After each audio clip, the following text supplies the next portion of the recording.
people with a porn addiction or any addiction, they were introduced to these things at some point, right? Somebody had to introduce them to porn at some point. And if you don't know that you needed that boundary, then of course you were never taught how to set boundaries in the first place.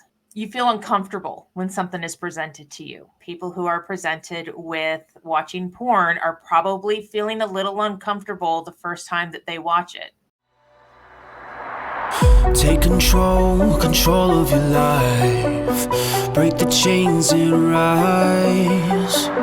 No more feeling powerless. No more shame. Take your power. Break out of the pain.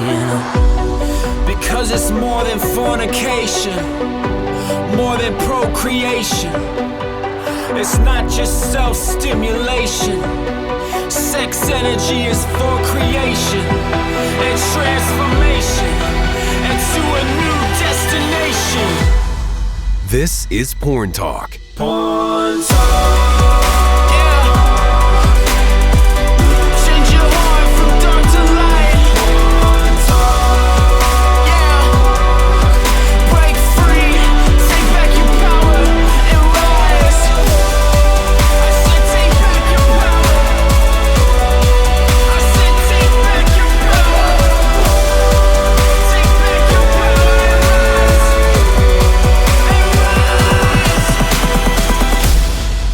This is Porn Talk.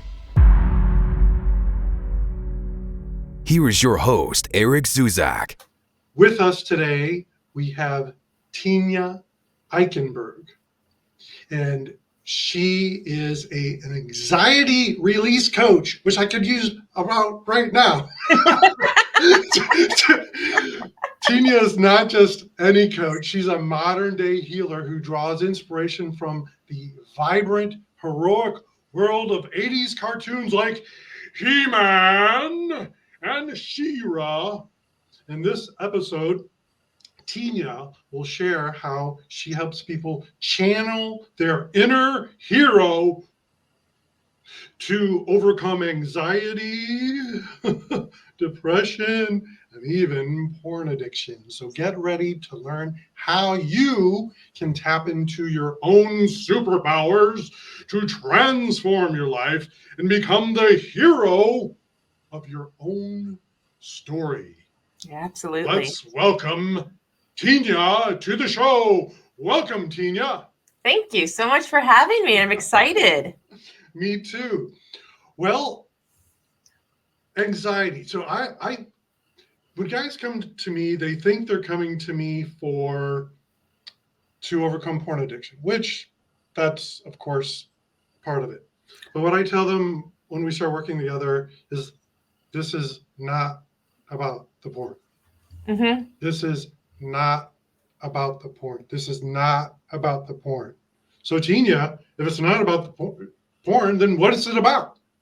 Oh, it's about it's about not feeling your feelings. It's about the deep-rooted anxiety, depression, loneliness, worry that is just so rooted in your body, your energy bodies, your consciousness, that it really does, in a sense, start to control every aspect of your life. And it's very hard if you don't know what it is that you're looking for. You don't know what it is that is hooking you in each and every time that you're drawn to turning on that video, or, other addictions. This goes for all addictions. When going towards that thing that makes you feel good, you're moving towards that because there's stuff going on inside of you that you don't want to feel. And until you start feeling and dealing with that stuff, it's going to be really hard to break away. Yes, we numb, cope, and escape with alcohol, drugs, Mm-hmm. porn, whatever, trying to numb, cope, and escape. But Tenya, what in the world does superheroes have to do with it? Especially 80s superheroes like He-Man and She-Ra? That is how my imagination works. When I'm working with a client, oftentimes when I see things come up that they need to address, or we've worked through something, and I have this image of, just an image of, like, say, a Scooby Doo scene where, where the monster takes off his mask and it's just a human underneath. It is, oftentimes I will see my clients take off their mask, and underneath of that mask of this monster that is creating this havoc with themselves is them. It's just another part of them that is saying, "Oh, hey, I'm here to cause you problems because, yeah, you really need to talk to me. You really Yoinks! pay attention to me." But in my imagination, right? I mean, a lot of you know, healers and psychics and those people in the energy world get downloads or images. Mine just come through like 80s cartoons. When I tell someone, you need to hold space for yourself, or you need to hold space for this person that you need to forgive, I often see them with this heart illuminated, like my Care Bear back here, that they're just doing this Care Bear stare, and that is what they need to imagine as they're forgiving these people, or they're holding space for them. You send out this love and this compassion. And when you're able to do that for other people, when you're able to do that more for yourself, you can do it for other people. So I always tell my clients, imagine yourself standing in front of you, and I want you to Care Bear stare to yourself. But the people I work with, they get that because they've grown up in the same era. And so it's easy for them to relate, to go, "Oh, I totally get what you mean." The Care Bear stare. We should all Care Bear stare. Yeah, that was more of a girl show, but I still was very aware of it, and it was on all the time. And I know just what you're talking about. And of course, I also know this. You're talking about the Scooby Doo. Mm-hmm. I would have got away with it if it wasn't for those meddling kids. Exactly. Our those aspects of us, those parts of us that don't want you to change. They want you to stay in that addiction. They're so they may be so sad or so angry. But when you can turn around and have a simple, and I know this sounds very woo woo, like you're imagining yourself, and you're having a conversation with yourself, and you're just like, "I'm so sorry that this happened to you when you were little. I'm so sorry that this kind of thing that you had to go through was even a thing." And understand that none of this is your fault, that your addiction is not your fault, but that it's a response to things that you went through as a kid, as a teenager. It's things that were passed down to you from your parents that you had no control over in rejecting, because you trusted your parents. They are there to guide you and to support you. And when they talk down to you, or they tell you that you don't know what is good for you, or what you're doing is wrong, when you hear that enough, you start to believe it. It doesn't sound woo-woo to me at all. We do a thing called voice dialogue where you talk to your addict self. And I love everything you're talking about. I love the whole 80s superhero idea, and the taking off the mask. Mm-hmm. Taking off the mask. The irony of like you're revealing yourself unto yourself. Yeah. There, we are not taught to be vulnerable with ourselves.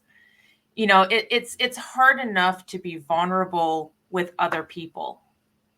But I think it's even more difficult to be vulnerable with ourselves because we don't have the knowledge to figure out what's going on. Because we come into this world as babies. We come into this world as a almost a blank slate. And up until about 3 or 4 years old, we are carefree.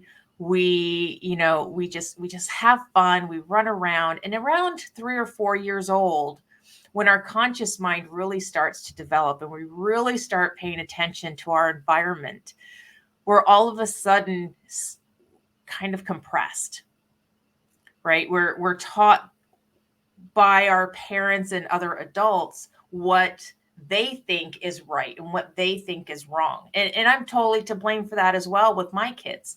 My oldest is 28 and I've got 24-year-old twins. And when I had kids, I compressed them. I did, because that's all I knew. It's the only knowledge I had at the time. You only know what you know, and you don't know what you don't know until someone brings it to light. And so, I wish I could go back and not compress my children into these molds that society says that we need to conform to. Absolutely. You can't see this here, but I have a statue that I'm looking at, and it's called the Self-Made Man, and he's got a big hammer, and his body's like all in the stone, and he's chiseling himself out of the stone. And I spoke to the creator of this piece, and she says, he's carving his character, he's chiseling his future. And she also made a one called the Self-Made Woman, the same idea. And it's identity. So identity is massively, hugely important, right? Mm-hmm. It is. And we have so many different layers to our identity. You can call them layers. You can call them aspects. There's lots of different parts of us. And there's a great book called No Bad Parts. And I truly believe that there are no bad parts. They are just parts. I don't believe that we have faults, because whose opinion is it that we have a fault? Right? It's really our own. We can believe what other people say, but once we believe it, it's considered our own. So what are some of the challenges with the people that you work with that they have around identity that is fueling either their addiction or their problem, whatever it happens to be? What's your experience? One of the aspects is imposter syndrome. I know that one. I know that one well. Yeah, it comes up a lot in entrepreneurship, right? That we all have this imposter syndrome, that we want to be like the influencers that are, have 1 million followers. And that's what people kind of think imposter syndrome is. But really, we all have imposter syndrome, because you can tell how you change depending on who you're around. You will shift yourself to conform or become a chameleon around certain people so that you are more acceptable to them. And we start doing this when we get into school, because our teachers want conformity. Our schools want conformity. Now, I haven't been in school for a very long time, so I don't know if that's how it is now. But in order to have calmness and control with 30 to 40 kids in a classroom, you really have to push that conformity, which then creates that imposter syndrome. And kids start to lose who they really are, because they have to conform so that their teacher likes them, so that their principal likes them, so that the other kids around them like them. But that also goes for when you're at home. You change who you are when around your parents. At 8 years old, I learned to be a people pleaser at home because I didn't want to rock the boat. I didn't want to have an upheaval of emotions that I didn't know how to deal with, because I wasn't taught how to deal with my emotions, because my parents didn't know how to deal with emotions. Right. And so, people pleasing starts very, very young, because we want our parents to like us. We want them to be proud of us.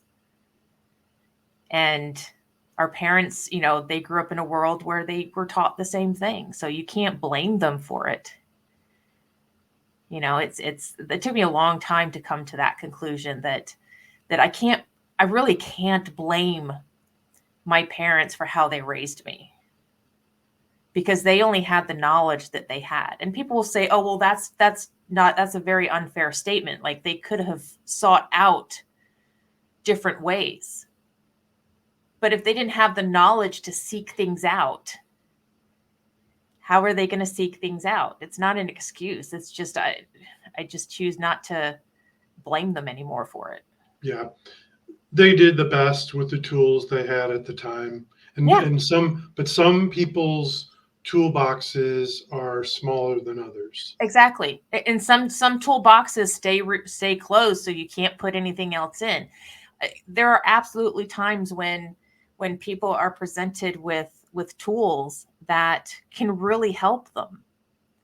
But again, their knowledge, their acceptance of those tools, there's still a block there. And if they just cannot see how these tools are going to help them, they may not even try. But that, again, that is just something that's going on within them. And you can't blame them for it. You just say, okay, you know what? The tool's here when you're ready. If you need help, let me know. And if you have that boundary that you need to set because maybe you've helped them, you tried to help them, and they just keep pushing you away, you could say, you know what? Here's the tool, but you need to find somebody else to help them. I mean, you have to set boundaries with people. Forgiving people and accepting them for who they are. It does not mean that you have to engage with them. It doesn't mean that you have to let them in your life. It just means that, you know what, there's a boundary here. I'm not going to let you cross it. And we're going to move on. Boundaries is a word that if someone is working in addiction world knows that word very well. Boundaries, boundaries, boundaries. And you need to set appropriate boundaries for others and yourself. Mm-hmm. Yep. And how does anxiety, one of the things you do is help people with anxiety. How does boundaries and anxiety play into, let's say, porn addiction? So people with porn addiction or any addiction, they were introduced to these things at some point, right? Somebody had to introduce them to porn at some point, and that was the first time the boundary was crossed. And if you don't know that you needed that boundary, then of course you were never taught how to set boundaries in the first place. Typically, if somebody you feel uncomfortable when something is presented to you, right? And 9 times out of 10, people who are presented with watching porn are probably feeling a little uncomfortable the first time that they watch it. Because typically they're probably presented to it by somebody else, whether it was as they were a kid and it was presented to them by a trusted adult who was like, oh, you want to see this? And now they're thinking, oh, it's okay because this trusted adult showed it to me. Or these days, you've got the internet. How freaking scary. I don't think I've ever verbalized this. Talk about being introduced to it. I actually was introduced to it long before this, but I was at work and I was probably the youngest person I know I was the youngest person at this job at the time, and I was in someone's cubicle, and this older guy, he wasn't like trying to do anything to me, anything like that. He was Right. being silly, but he pulls up on the computer a graphic image, and then it just so happens at that moment the president and CEO of the company walks into the cubicle. Oh my gosh, I will never forget that. And the guy that was showing to me kind of just laughed and turned it off. And the CEO kind of just laughed off too, which I was, I just, that memory came to me now. It's like, wow, so being introduced to it, like, I always tell people, if you think your darling child is never going to watch pornography, I guarantee you, if they don't go searching for it, a friend's going to show it to them. If the friend doesn't show it to them, they're going to stumble across it accidentally. They are going to see it for sure. So anyway, I digress. So, but anxiety. So Yeah. So when, watching porn, it gives you this sense of acceptance, because the people, even though like realistically we know they don't see us, but they look at you through that camera lens and they make you feel good. They make you feel wanted. And when you feel that, and that goes with any addiction, right? When you start smoking and you're smoking around your friends and your friends you're having a good time, you're feeling accepted by your friends. When you're drinking, you're feeling accepted by your friends when you're drinking. But through that camera lens, those guys and gals are like, we're here for you. Look how good this feels. This can feel good for you too. And so you're watching it and you're getting into it. And that can that feeling good stems from not having good feelings in other situations, not loving yourself, not feeling loved by your parents, or feeling appreciated by your teachers or your friends or your coworkers or whatever, but not having that love and compassion for yourself. You look for it in outside sources. And watching a porn can give you that same feeling. It can trigger those same endorphins. And so when you're finally feeling those, and they feel so good, they do. You want more. You want more. And you realize, oh my gosh, when I feel like this, I don't have to deal with how I'm really feeling. Yeah. And so then you start trying to find all the different times that you can practice your addiction. And then you start to hide it. And the more and more you do it, then it starts to become, you got to hide it, because like you're doing it so much. And so there's something going on there. Yeah. If you, and I'm glad you brought up the thing about hiding it, because, there's some people, it's like, well, there's nothing wrong with it and it's fine and all. Okay, well then, do you hide? Like, do you tell people what you do? Do you tell people what you watch? Do you hide it? Do you feel like you have to hide it? I mean, if you have to hide it, then there's something going on there, right? Yeah, absolutely. I'm a former smoker, and I finally quit for the very last time this past May. Congratulations. A lot of people are probably like, "Oh, you're an energy healing. Why are you smoking?" It's. But you're a human being. I had all of this stuff. It was so deeply ingrained in me because my parents are both smokers. My grandparents were smokers. It was just something that was so deeply ingrained. But there were all of these energetic reasons for it as well. I had to do work between me and 6 other people who were smokers because I had cords attached to them where I was just, I wanted what they had when I was trying to quit smoking. And smoking covered up some, it was, I've healed from anxiety, but there was still stuff that not just the smoking was dealing with anxiety.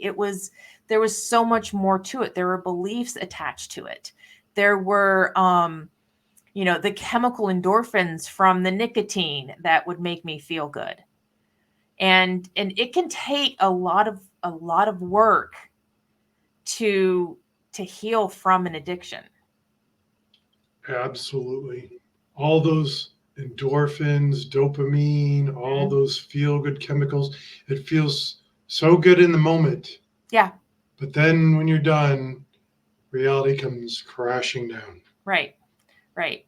I heard it was a quote from Richard Simmons. I can't say it word for word, but his was around food, but it was like, do you want to eat the bad food and feel good for a couple of minutes and then feel bad later? Or do you want to eat the good food and feel bad in that couple of minutes that you have to eat the good food because it doesn't taste very, right? It's not very tasty, but you feel good long term.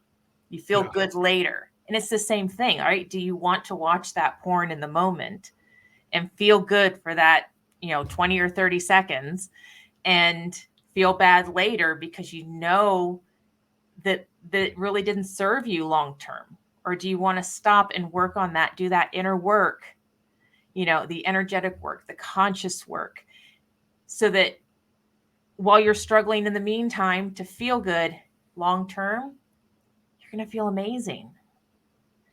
That short term, very short term pleasure can equal long term pain. Yes. And short term displeasure can create long term enjoyment. That's exactly right. In fact, on these studies they've done on like billionaires and such, they have a long term perspective. Like they may wait years or even decades or even a lifetime to get what they want. Mm-hmm. Whereas the addict, their their time span is like seconds or minutes, Yeah. as opposed to the billionaire whose decades or a lifetime. Yeah. Yeah. And I learned that, when I started healing from my anxiety and depression, it was not easy learning what energy healing was while my anxiety and depression was ramping up, because at that point I'd come back off of the medication because I couldn't feel anything, and I needed to feel my feelings. I needed to know what I needed to work with. And it was not easy learning energy healing at that moment or going through it. And then once I felt like I was about 80% healed, it took me about 4 months of energy healing to feel better. But it opened up that space to do the conscious work, to do the meditation, the journaling, learning what boundaries were, how to set them, feeling my feelings again, and understanding that my feelings might last 10 or 15 seconds once I let myself feel them. And then they're gone and I'm good. Yeah. You've said many times, feeling my feelings, Mm-hmm. feeling my feelings. And someone maybe listening to this is like, what do you mean feel my feelings? I just like doing this. I like drinking alcohol, or I like smoking, or I like porn, but I liked it and then I got addicted to it. So what are you talking about? Feeling my feelings. My feeling is it's fun, or I just enjoy the pleasure. What would you say Well, to that person? I would challenge them to wait to go to their addiction and see what they're feeling when they're resisting their addiction, Hmm. because that's when that stuff is coming up. It might be Yeah. anger, it might be sadness, it might be worry. Most of the time it's probably going to be anger or grief that's going to be coming up. Anger is a big one for all the guys I work with and myself, so much so that the mascot for the show, he's a little wiener man. Call him Raging Richard. And the joke is, don't be like Raging Richard. Don't be a dick like Richard. Because when you're acting out with whatever the addiction is, generally the person is not pleasant to be around. And so for me, it was never like a conscious thing, like, oh, I'm feeling bad or depressed, therefore I'm going to use porn. It's usually just like I find myself on it. I'm like 2 hours later, I'm like, how did I get here? And I think, oh, well, I was just must have been really horny or whatever. It's like, no, my body was Dissociating. Yeah, exactly. Yeah. You're disassociating from your emotions. And and there's a lot of energetic reasons that you might disassociate from your body and kind of step away from it. There's we talked about woo-woo-ness, and so there's these entities and other offensive energies that feed off of our low vibrations. And when we get into watching porn or angry music or violent movies, we can zone out and disassociate, and then that's when they kind of swoop in and go, whoo, we're gonna have a good time with this one, and they just kind of pick on you. Disassociation and these entities will be an awesome place to pick up when we have you back next week. And we will hear talk about some of the challenges here, but we'll talk about some of the solutions and how you can use energy healing and some of these other things in this next episode. So we need to say goodbye today, but just real quick, because we'll have you next week. But if someone wants to reach out to you, what's the website to reach out to you at? DesignYourExistence.com. All right. Thank you, Tenya. We will see you next week. Thanks for listening. If you're struggling with porn or sex addiction, reach out to Eric at powerfuleric.com.